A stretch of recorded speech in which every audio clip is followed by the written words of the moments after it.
Hey dolls, welcome back to my channel and welcome back to another episode of Freaky Friday. Thank you for tuning in once again. I always love filming these videos and I just got this dress and I had to create a look this week for this Freaky Friday. The makeup didn't come out exactly how I wanted it to. This was my inspiration, so yeah, not the same, definitely not the same, but I'm really happy about it. I like it, so hey, it works. And you guys, this stay-at-home thing is killing me. Look at my nails. These are press-on nails. I had to get press-ons because my other nails weren't gonna last, so it feels really weird. Today I have some really spooky and exciting stories for you. If you do have a story to submit, please submit it to freakyfridays2019@gmail.com. And as with every video, please do not forget to engage. Be sure to give this video a thumbs up. That is one of the most important things. So if you're watching it, please give it a thumbs up. Also, don't forget to comment and subscribe. Share with your friends. Be sure to tell them about our spooky little family. I know they would enjoy it. And Jay and I are actually going to start a podcast. Finally, I'm really excited about that. It's going to be a paranormal podcast. Of course. And one other thing, I do have people from time to time telling me that things have happened while they're watching my videos. And although I do want you to get spooked out, creeped out, I want you to come back. I don't want you to be afraid to watch my videos. So be sure to protect your space, cleanse, pray, sage, whatever it is, whatever you believe in, do that. Protect your space, protect yourself. Let's all keep any negative, low energy away from us so we can truly enjoy these stories. But that is it. I am going to move on. If you are not subscribed, please be sure to hit that subscribe button and that bell notification to be notified when I upload videos. Okay, dolls, let's get into these stories. Okay, so for the first story, it is from Salome. Hey love, so I have an uncle who is from the village in the mountains. People here always say that mountains are the place where everything unusual happens. It happened many years ago when my uncle was young and lived there. So he had a very weird and creepy neighbor. She was some kind of witch or something. But anyways, one day when my uncle was walking down the road and was about to pass that creepy woman's house, he overheard her talking to someone about him. So he looked through the crack of the fence, and what he saw made him shocked and speechless. The woman was talking to something red, tall with horns, a deep voice, and as soon as my uncle saw them, the woman said to the thing, "Oh, there he is watching us." My uncle stormed into her garden, where they were standing, but she was already there alone. He asked her who she was talking to about him. And she said with a smile on her face, "He's in the barn. Go see if you're interested." Mind you, that day was really rainy, and when my uncle looked on the muddy way to the barn, he saw huge hoof footprints, and he was too scared to go inside, so he left immediately. That was my scary story. Hope it will make it to one of your Freaky Friday videos. Love you, Miriam. How did your uncle ever get over that? To actually see that figure is terrifying. Whatever happened with that witch? Why did she have some sort of vendetta against him that she wanted to do? Apparently, she wanted to do something to him. Did anything ever happen to your uncle? Was he cursed? Was there anything bad that occurred? I don't know. That is just so creepy. Thank you so much, Miriam, for sharing your story. This next story is called Astro Traveling in Alamogordo. I don't know if that's how you pronounce it. Hi, Ashley. My name is Isis. And before I start, I'm going to be cliche. I just want to let you know I've literally grown up with your YouTube channel. I've been watching you since I was about 14 years old. I'm 22 now. And you have been such a huge influence in my life, and I'm so glad to have been able to watch your journey so far. I'll keep this story short and sweet. I'm no stranger to the paranormal, and I've had quite a few experiences, but this experience was definitely one of the top 10 most craziest experiences I've ever had. I was 20 years old at the time, and I had been on a road trip to Detroit, Michigan with my family to go pick up my sister from university.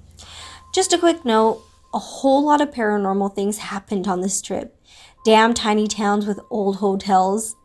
We were finally on our way back home when we stayed our last night in Alamor Gordo, New Mexico, in a Days Inn hotel right off the highway. It was business as usual. Nothing seemed off about the hotel, and it didn't even seem odd. We all shared one large room with 2 beds and a sofa bed, seeing as there was only 5 of us, and we were on a tight budget. The hotel room was pretty big. The 2 beds were separated from the sofa and living area by a divider wall, with decorative square holes in it. To the left of the living area was a short hallway where the bathroom, kitchenette, and entrance door was. I ate some food and dozed off on the sofa bed with my boyfriend who had came with us. I remember I awoke suddenly. I was sitting alone on the sofa bed, all made up in the empty living room of the hotel room. It was dead quiet, dark, and only a bright beam of moonlight creeping in through the window on the far right of the room. I'm almost positive I've already astro traveled in the past, as I've had multiple experiences like this. Suddenly, my boyfriend and little sister were sitting on a sofa to the right of me, just staring at me silently. Obviously, that's creepy as hell, but for some insane reason, I was giggling and carrying on a conversation with them, of which I don't remember. Then I see them turn directly to the front of the room and just stare, which was to the left of me. This is where there was a small hallway that led to the entrance of the room. I stopped laughing and turned to see what or who they were looking at. Then I saw him. He was an old man staring directly at me with a deer caught in headlights look, as if he was trying to sneak in and was caught by me. He appeared to be homeless. He was wearing raggedy clothing, a big dirty green jacket, combat boots, and his hair was grown and grayed. Immediately, I knew he was not supposed to be there, and almost like if my voice was super sped up, I began frantically screaming and crying at him to get out, get out, get out. I repeated this about 100 times till suddenly I opened my eyes. I was sitting up in the sofa bed with my boyfriend sleeping next to me, still staring at the door where the man had been standing. I was out of breath, sweating, and absolutely hysterical. He was no longer there, but I still panicked. I screamed at everyone to wake up and that there was someone in the room. I violently shook my boyfriend awake, who unfortunately is an extremely heavy sleeper. Finally, when someone woke up, they all began to console me and tell me that no one was there. I was adamant that that man was real and had been in the room. When I finally came to, I was shaking. Needless to say, I didn't sleep at all, and I had to watch YouTube videos all night to keep me calm. Now, before someone thinks I'm crazy as hell and think to themselves that I was probably dreaming it all, no, I spent the entire night convincing myself it was exactly that, just a dream. Because thinking it was just a dream is much easier than accepting that it might have been real. After we left the next morning and I was far away from the hotel, I couldn't help myself and I began looking up news of the deaths of homeless men around the area. And what would you know? A homeless man was brutally murdered only a couple of blocks away from the hotel a couple of years ago. He had just been granted an apartment by a nonprofit organization that helps out ex-military vets who are homeless. He had only been in the apartment for about a week when someone, likely from his past, just brutally stabbed him to death right in the apartment. I froze when I saw his picture because he looked exactly like the man I had seen in the hotel, wearing the exact raggedy clothing and the exact big green jacket. The man who murdered him pictured was there too, and he looked straight up evil, which gave me chills. After that, I didn't feel scared anymore. I instead just felt woefully sorry for him, that he had to meet his fate in such an awful way, and I felt a little bit guilty that I had shooed him away. I think he was passing through the hotel that night, and he was attracted to our hotel room because he heard me laughing and because he knew I was astro traveling and thought that I might be able to see him. I prayed the next night that he would be able to find his way into heaven and that he wouldn't be stuck roaming around anymore. I'm still a bit skeptic, even after all my experiences, but seeing him that night and then seeing that he had been dead in the news article is too much to be a coincidence. That wasn't my first astro traveling and probably isn't my last. I hope you enjoyed I have plenty more stories to send in, including one with a creepy ass recording. As soon as I find it, I will send it in. Your videos have been such an awesome distraction during these confusing times. Stay safe and stay spooky. Oh my gosh. I have always wanted to astral travel. I completely believe in that. So the fact that you were able to do it, which I believe you did it, is incredible. And I am so jealous of you. I really, really hope I can do that one day, but I don't want to see anything scary. I want it to be just a good experience, nothing frightening. But that is so sad that just right after getting that apartment, some evil man murdered him, especially him being a military vet. That just breaks my heart. Thank you so much, Isis, for sharing your story. This next one is titled Mini Stories. Hi Ashley, my name is Raquel, and I am a relatively new follower of your Freaky Friday channel, but not your Pinup Doll Beauty channel. I have followed and enjoyed your very first channel for years and decided to subscribe to your Freaky Friday after listening in on the initial episodes. Anyway, as hesitant as I was about writing this letter, I decided to risk it and share my experiences with the supernatural. Even if you don't pick my letter, I hope you at least read my stories. Oh, thank you so much, babe. Let me first say that although I am usually intrigued with the supernatural, I am a chicken shit, and so I engage my curiosity cautiously. I think we all have some innate desire to be scared, absolutely, but I could be wrong about that. Anyway, here are my mini supernatural experiences that took place growing up in Chicago. We lived in a public housing flat, and Mom was there for 20 plus years before she passed away. Naturally, I lived with my mother until I was 21 years old. I knew there was something seriously off about that place. So story number 1. I was 13 and I was raised in a mostly religious home. I was going through a lot of anxiety and other issues and felt the need to pray. However, I felt too scared to pray alone.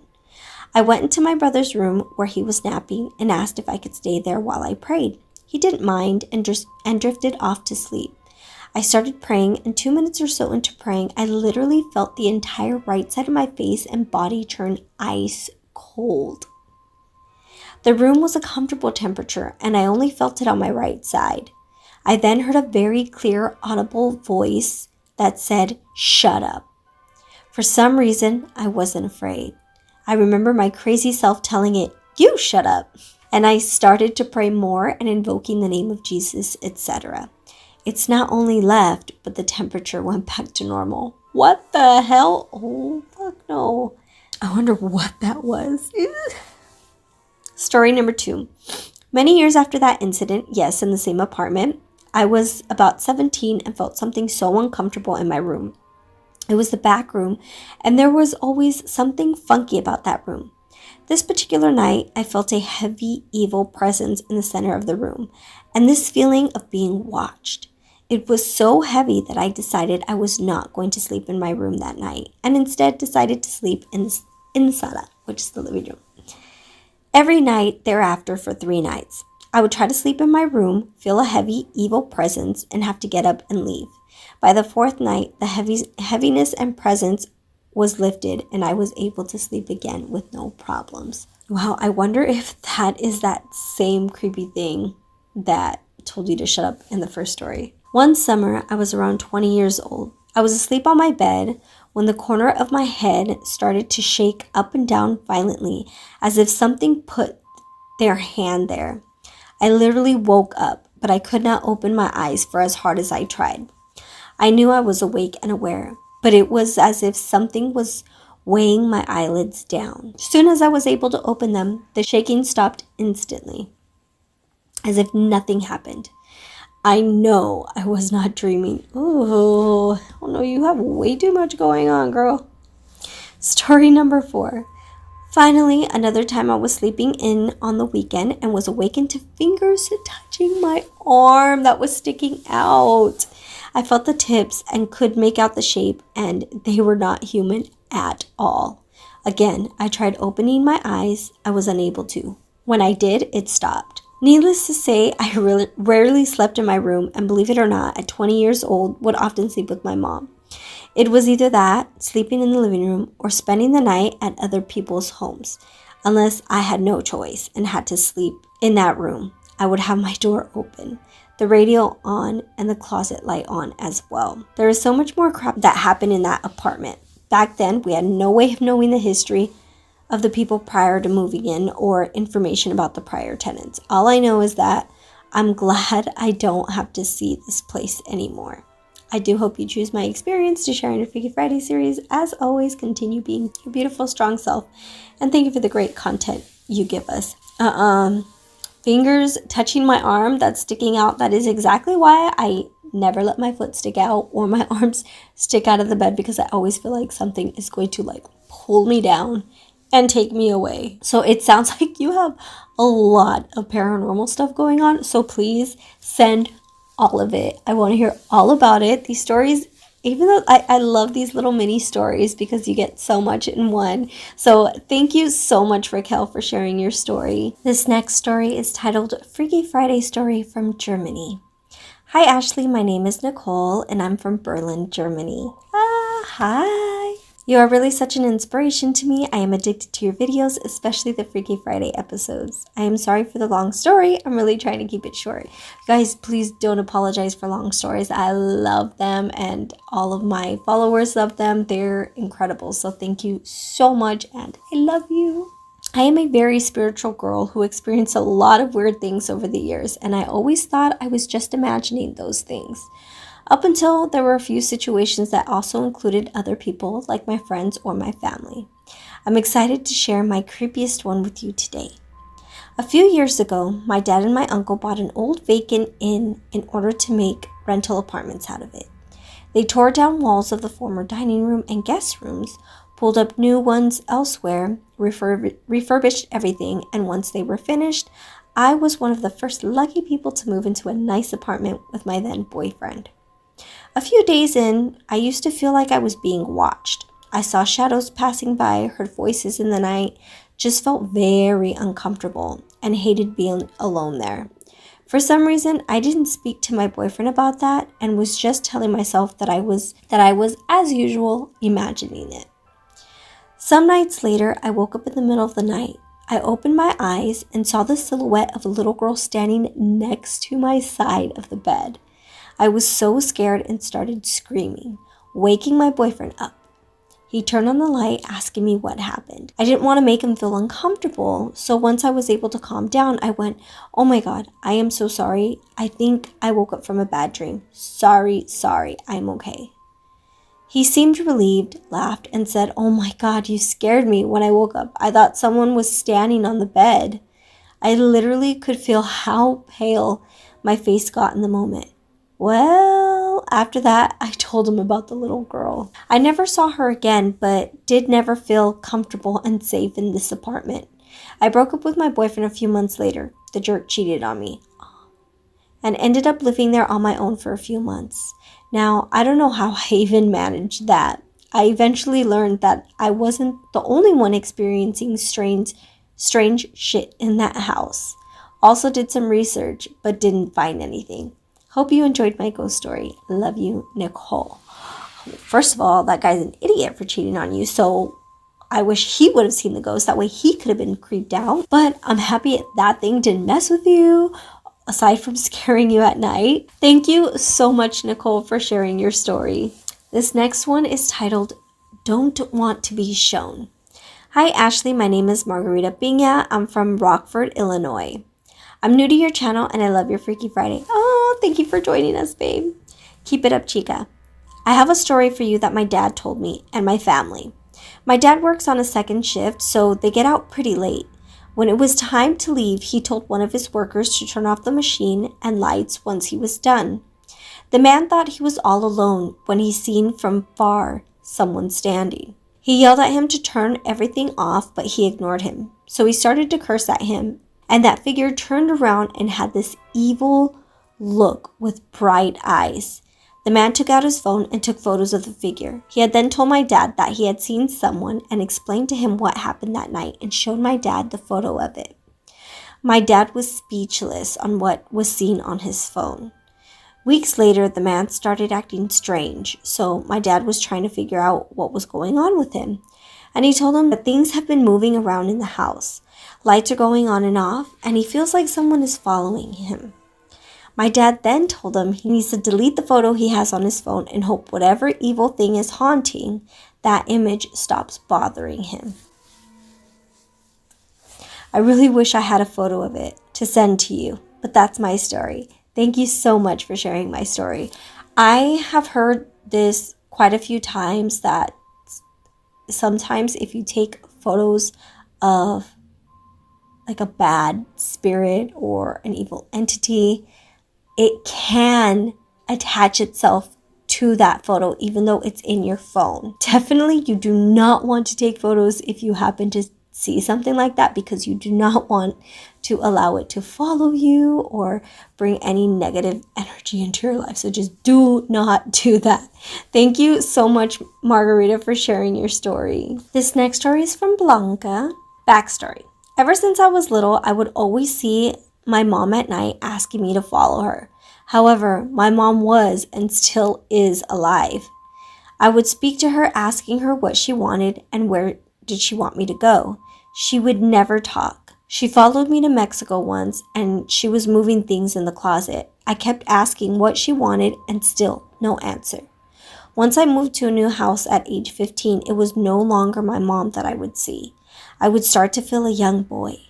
He always bothered me, from typing on the keyboard when I was sleeping to slamming my closet door or chair, and even started to mess with my guests that he didn't like. Weird, right? I'm not sure if you ever felt cuando se te sube el muerto, but I always knew when he was going to do it. I would just feel him before going to bed, and I would think to myself, it's going to happen tonight. And yes, it happened. I've seen it while it goes on me, and I tell him to F off, or what the F do you want from me? Oh my gosh, this last time it went on me, I was in my room and no one could hear me yell for help. I somehow got up, still asleep with eyes closed, yelling for help to wake up. Once I opened the door, I was able to wake up. I know, it sounds odd, but I kid you not, it wasn't sleep paralysis. But kid you not, I somehow overpowered it to walk to my room door. I tried to sage my house one day with my mom and sister. I was told to pray while doing it. I always felt this boy lived in my sister's closet. I felt it in there, and I seen it run into her room before. Well, as we saged the house, when we walked to her room, I stood in front of the closet and started to pray. I don't know what happened that it wouldn't let me pray. Instead, I started to cry. As I forced myself to pray, I finally cut through the prayer. However, the sage didn't work. Okay, I can honestly keep telling you stories on how he messes with my friends and my sister and my mom, but I'll cut to the story with the picture below. One afternoon, I show up to my house. Keep in mind no one was home. I tried to open the front door, and as I opened it, I felt I hit a child on the other side, and the door slammed. So I quickly opened the door again slower, asking if anyone was home. Once I opened the door all the way, I looked all around the living room, and there was no one there. I went to use the restroom and I heard someone down the hall flush the other toilet. So I yelled to see if my mom or sister were home. No answer. I quickly went to check all the rooms. No one was there. I let it go. The next morning, I noticed a big bruise on my arm. I kept thinking to myself, how did I hurt myself? Odd that this didn't hurt. So I let it go. I ended up forgetting about the bruise till 3 months later. I still noticed the bruise was still there. It was not going away. So finally, I take a good look at it. Guess what I saw? It was a baby footprint with toes and toenails that looked like claws. I ran to my sister and mom to see it. They couldn't believe it. You could clearly see the toes. I was so freaked out, I took a picture as proof. It's so creepy. I always wanted to know what it was, but I'm scared to find out, and honestly, I don't know who would even be able to tell me what it is. I always feel things. Once at work, I felt someone in the back of the office. It would not go away. Next day, my manager tells us her dad's birthday was yesterday and she felt him in her house.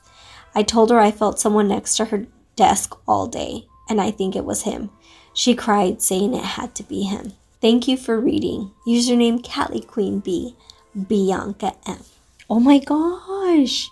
So this is the photo, and yes, you can see the foot with the toes. That is so odd and freaking creepy. I think you should definitely find out what the heck that was. Hopefully it wasn't something evil, because that is so creepy that it was able to physically give you a bruise. No, thank you. Thank you so much, Blanca, for sharing your story. And now the final story for today. These have been so good, and I'm always so sad reading the last story.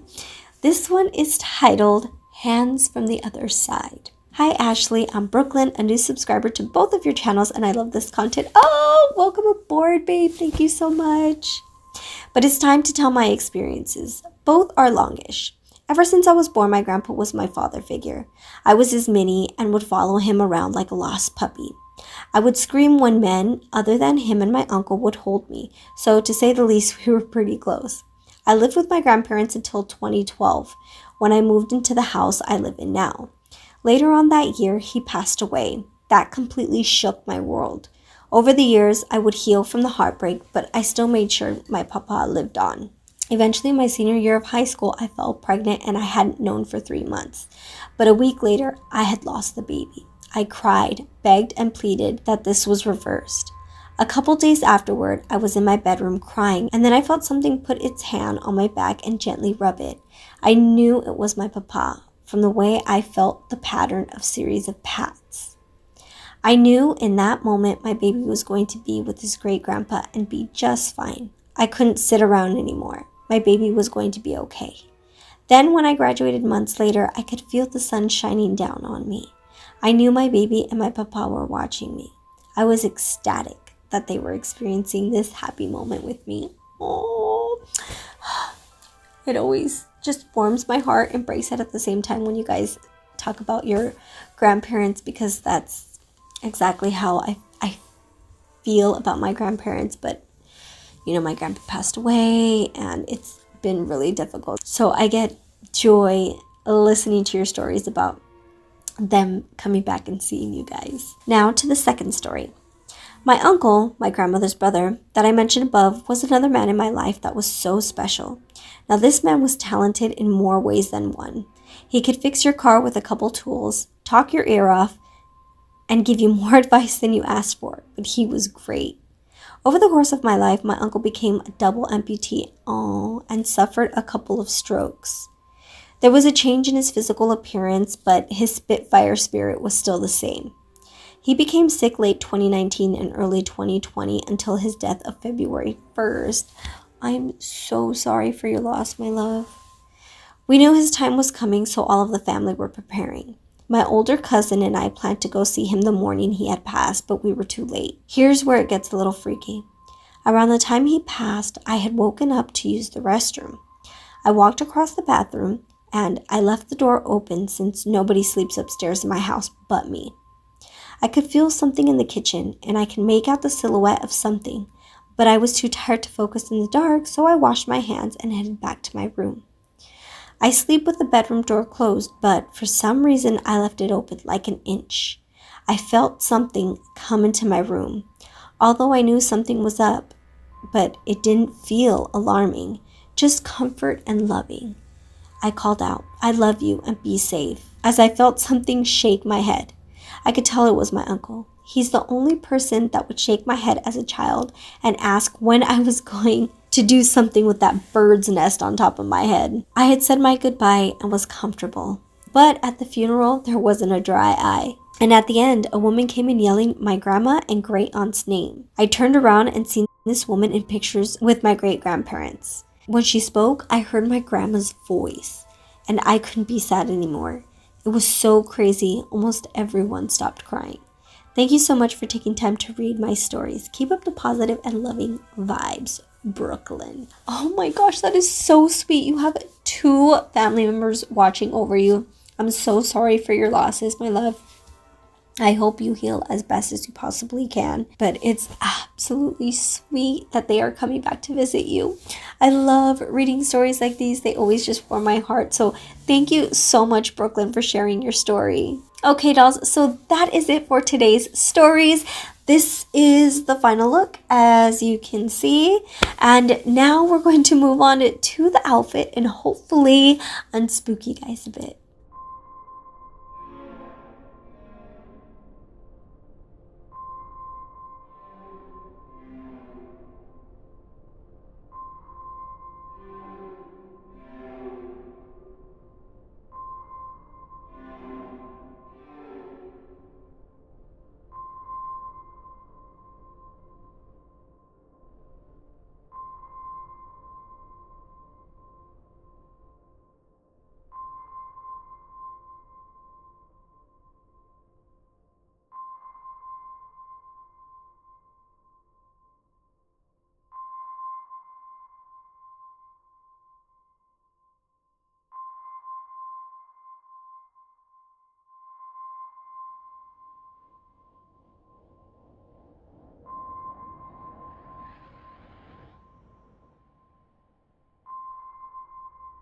that's it for today's Freaky Friday episode, my loves.